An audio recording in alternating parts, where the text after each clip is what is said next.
Right now, somewhere in the world, someone is standing on a chair, heart pounding, skin crawling, completely frozen, not because of a lion, not because of a bear, because of something the size of a grape. Spiders kill almost no one. The vast majority of species on Earth can't even break human skin.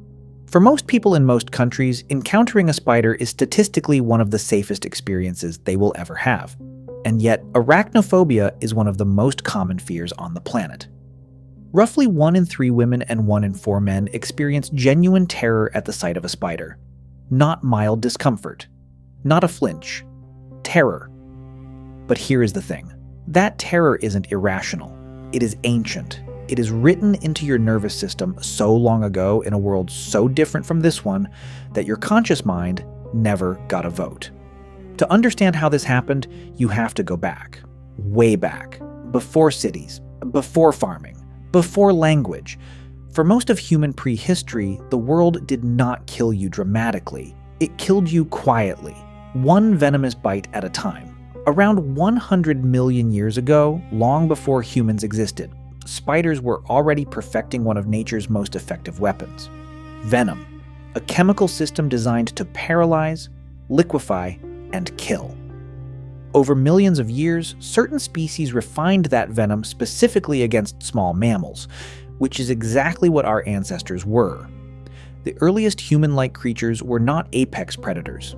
They were small, vulnerable primates, sleeping on the ground, foraging through tall grass, reaching into dark crevices and hollow logs with bare hands.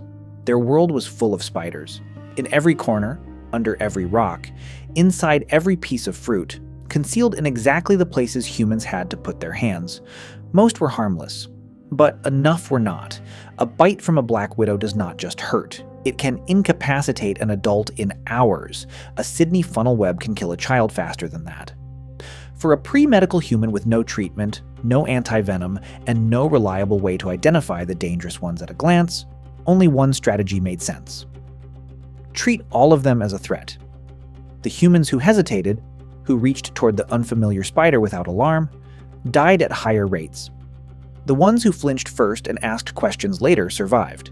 They passed something on. Not a lesson, not a memory. Something deeper. Here is the part most people miss. Fear of spiders is not something humans learn. Not the way they learn to fear a hot stove, or a dangerous neighborhood, or a bad driver. It arrives earlier, faster, from somewhere the conscious mind cannot reach. Studies have shown that infants as young as 6 months old show measurable stress responses to images of spiders and snakes, before they have ever been bitten, before anyone has ever told them to be careful. The fear does not come from experience, it comes pre-installed. This is called a prepared fear. Your brain is not a blank slate at birth. It arrives with certain biases already loaded, patterns so consistently useful to your ancestors that evolution stopped leaving them to chance and baked them directly into the system. This is not speculation. Researchers have tested this against other objects: flowers, mushrooms, fish, and none produced the same early response. The pattern is specific. The pattern is old. The amygdala, the brain's threat detection center, processes spiders differently than it processes almost anything else. Faster, with less rational filtering, which is why you can recoil from a spider before your conscious mind has fully registered what it saw. The decision to be afraid happens before thinking does. That is not a malfunction. That is the system working exactly as designed. But there is a problem. The system was calibrated for a world that no longer exists. In prehistoric Africa, the cost of being wrong about a spider was death. The cost of flinching away from a harmless one was nothing. A wasted half-second. A slightly elevated heartbeat. That math made perfect sense 100,000 years ago. But you are not living 100,000 years ago. You are living in a house, an apartment, an office building, in an environment where the spiders around you are almost certainly harmless, and where the real threats to your survival, disease, accidents, stress, never trigger your amygdala at all. They are invisible. They are quiet. They do not have 8 legs. Your brain has not updated. It is still running threat detection software written for a world that no longer exists. And so a spider crossing the bathroom floor activates the same ancient alarm system that once kept your ancestors alive in genuine danger. The fear is real. The danger, in almost every case, is not. But your nervous system does not know the difference. It never evolved to know the difference, it evolved to survive. And then humans did something that made it worse. They started telling stories. Prepared fears are universal. But humans have language, culture, and thousands of years of accumulated mythology. And almost every culture on Earth has been telling spider stories.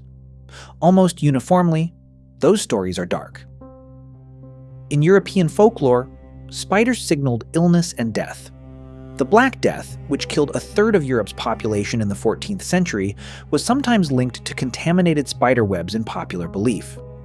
In Greek mythology, the word arachnophobia comes from arachne, a woman transformed into a spider as divine punishment. When a fear that is already wired into the nervous system gets reinforced by every story a culture ever tells, it does not stay mild. It compounds. Each generation inherits the biological priming and the cultural amplification simultaneously. The fear becomes louder than the original threat ever justified. But here is what is actually worth sitting with. Your fear of spiders, if you have it, is not weakness. It is inheritance. It is the distilled survival instinct of every human ancestor you have ever had, threaded forward through millions of years, passed through an unbroken chain of people who were just careful enough to make it. You did not choose this. You did not learn it. You simply received it. Some scientists now believe prepared fears can weaken over generations. In human populations that have lived for thousands of years with fewer venomous spiders, measurably lower rates of arachnophobia appear. The fear responds slowly across centuries to the actual risk level of the environment. The firmware updates, just not on your timeline, which means your grandchildren or their grandchildren might feel something less when a spider crosses the floor. The ancient alarm finally quieting because the ancient danger has been gone long enough. Tonight, if a spider crosses your floor, your amygdala is going to fire before you decide anything. You will feel something ancient move through you, immediate, unreasonable, and completely beyond your control. Your ancestors put it there, on purpose. Because it worked. The spider is almost certainly harmless. The fear is certainly real. And it has been keeping humans alive since long before anyone knew what fear was. But now you know.